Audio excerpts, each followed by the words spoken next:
अस्सलामुअलैकुम everyone, hope you all are doing well. आप सबके दिलों की जान हसन आलियान। तो जनाब, welcome back to my YouTube channel. उम्मीद करता हूँ आप सब खैर खैरियत से होंगे। तो भाईजान, थंबनेल देख के आपको अंदाजा तो हो ही गया कि आज हम बात करने वाले हैं यूनिवर्सिटी ऑफ एग्रीकल्चर फैसलाबाद में होने वाले एग्जाम्स की। क्योंकि जनाब, विंटर सेमेस्टर 2024 के जो मिड एग्जाम है ना, वो इस टाइम एक मौमा बने हुए हैं और बच्चे जो है ना वो कश्मकश का शिकार हैं कि पेपर होंगे या नहीं होंगे या कब होंगे। क्योंकि जनाब, इसकी सबसे बड़ी वजह है वीट कैंपेन, जो कि जनाब पिछले 2 साल में होती रही है। जो बच्चे जनाब यूनिवर्सिटी ऑफ एग्रीकल्चर फैसलाबाद के स्टूडेंट्स हैं, या जनाब वो पास आउट कर गए हैं, या जनाब वो एग्रीकल्चर सेक्टर से रिलेटेड है, उनको ये पता होगा कि लास्ट जो 2 ईयर्स थे उनमें जो है वीट कैंपेन होती रही है, जिसमें जनाब 10 दिन की जो छुट्टियां होती थी बच्चों को, वो छुट्टियां इस तरह से होती थी कि वो अपने अपने ज़िलों में बच्चे चले जाते थे, ठीक है, अपने अपने अजला में बच्चे जाते थे और वहाँ जाके जनाब वो अपने रिलेटेड जो उनका एग्रीकल्चर ऑफिस होता था वहाँ पे वो रुजू करते थे, ठीक है, और उनको वहाँ पे ड्यूटीज असाइन की जाती थी कि इन इन इलाकों में आपने जाना है। यानी कि वो सारे बच्चे जो है as an extension officer act करते थे और डिफरेंट जगहों पे जो कि उन्हें अलॉट की जाती थी वहाँ पे वो जाते थे और लोगों को बताते थे कि जनाब कौन कौन सी जो वैरायटियाँ हैं वो गंदम की अभी अच्छी हैं, या उन इलाकों के लिहाज से कौन सी वैरायटियाँ अच्छी हैं, या जनाब गंदम की पैदावार बढ़ाने के लिए और क्या कुछ करना चाहिए, क्या प्रैक्टिसेस करनी चाहिए, वो सब कुछ जो है वो बताया जाता था उधर के लोगों को। और लास्ट ईयर तो जनाब ये भी किया गया है कि वीट कैंपेन के साथ साथ तेलदार अजनास के लिए भी जो है वो कैंपेन चलाई गई थी। सही है, लाइक उन्हीं 10 दिनों में जो साथ साथ जो है वो तेलदार अजनास यानी कि जो तिल हो गए, सूरजमुखी हो गए, जिनमें से तेल निकलता है, वो सारी फसलों को भी प्रमोट किया गया है। क्योंकि पाकिस्तान का जो जीडीपी का बड़ा हिस्सा है वो जनाब सिर्फ तेल इंपोर्ट करने में लग जाता है, ठीक हो गया, बहुत बड़ा हिस्सा जो है वो हम सिर्फ तेल खरीदने में ही लगा देते हैं। तो इसीलिए जो है उसको भी प्रमोट किया गया था ताकि जो है हम तेल भी अपना लें, ठीक है, अपनी पैदावार जो है वो तेल की करें।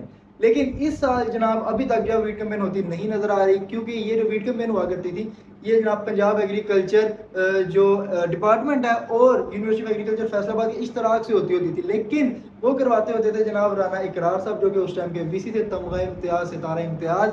लेकिन इस बार जनाब वो रिटायर हो चुके हैं कुछ दिनों पहले और जनाब अभी जो है नए वीसी साहब आएंगे, ठीक है। अभी जनाब निगरान वीसी साहब चल रहे हैं, लेकिन अभी तक जो ऐसी चीज नहीं नजर आ रही और बच्चे जनाब इस चीज को लेकर मजाक बना रहे हैं कि वीसी साहब तो गए ही गए ने, नाल वीट कैंपेन भी ले गए। होता ही होता था कि जनाब वीट कैंपेन के बाद जो है फिर पेपर हुआ करते थे, तो बच्चे इन 10 दिनों में ना डंडी शंडी मार के जनाब पेपर की तैयारी कर लिया करते थे। लेकिन इस बार कोई पता नहीं चल रहा, ठीक है। लेकिन जनाब उसमें हुआ कुछ यूं है कि दो जो डिपार्टमेंट्स है ना उनके जनाब यहाँ पे आ चुकी हैं डेट शीट्स, ठीक है। उनमें जनाब पहली जो चीज़ है वो आई है जनाब डीवीएम डिपार्टमेंट की और दूसरी जनाब आई है एजुकेशन डिपार्टमेंट की, ठीक है। तो वो भी आपसे शेयर करेंगे कि किस तरह से जो है डेटशीट वगैरह आती है। लेकिन जनाब आपको पहले बता देते हैं कि मिड एग्जाम्स और फाइनल एग्जाम्स होते कैसे हैं, ठीक है। अगर हम बात करें मिड एग्जाम्स की, तो भाई मिड एग्जाम्स जो होते हैं ना वो आपके टोटल क्रेडिट आवर के जो मार्क्स होते हैं ना उसका जनाब 30% होता है। अगर हम एग्रीकल्चर यूनिवर्सिटी में क्रेडिट आवर की बात करें तो जनाब 20 नंबर का एक क्रेडिट आवर होता है, ठीक है। यानी कि अगर आपके कोर्स का एक क्रेडिट आवर है तो आपके कितने मार्क्स होंगे, 20, ठीक है। उसके बाद जनाब आपके अगर 2 क्रेडिट आ रहे हैं तो कितने मार्क्स होंगे, आपके होंगे 40। और जनाब अगर आपके 60 नंबर हैं तो आपके कितने क्रेडिट आवर होंगे, 3 क्रेडिट आवर होंगे, ठीक हो गया। और जनाब ये जो 30% है मिड एग्जाम का, ये होता है थ्योरी का 30%, ठीक है। इसमें प्रैक्टिकल इंक्लूड नहीं होता क्योंकि प्रैक्टिकल का पूरा पेपर जो है वो फाइनल्स पेपर के साथ होता है।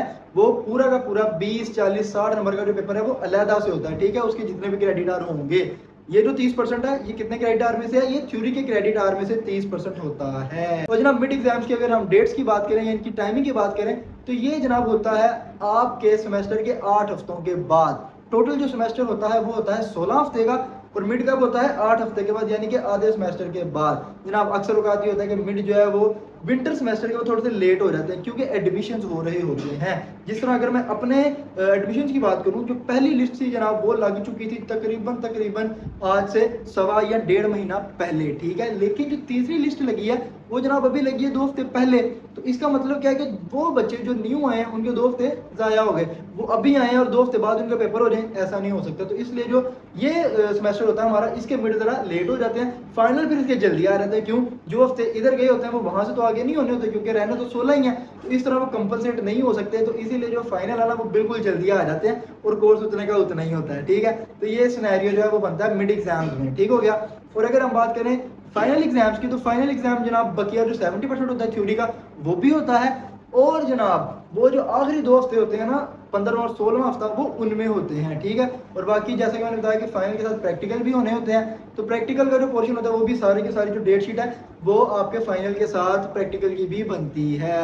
होता कुछ यूँ है कि पहले सारे जो है वो या तो प्रैक्टिकल पेपर्स हो जाते हैं या फिर थ्योरी के पेपर्स हो जाते हैं, या अक्सर औकात ये होता है कि यहाँ पहले थ्योरी के पेपर हो जाते हैं या फिर प्रैक्टिकल की। तो जनाब ये सारा सिनेरियो है यूनिवर्सिटी ऑफ एग्रीकल्चर फैसलाबाद में होने वाले मिड और फाइनल एग्जाम्स का।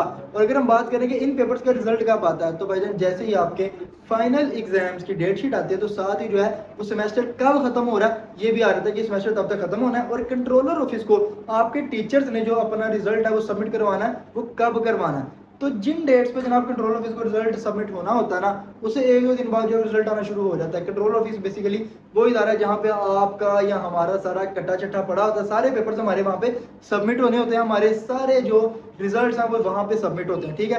तो टीचर्स जो है पहला काम तो सारी बात है वो यही करते हैं कि वो अपनी जिम्मेदारी जो वो अपने सर से उतारते हैं, ठीक है।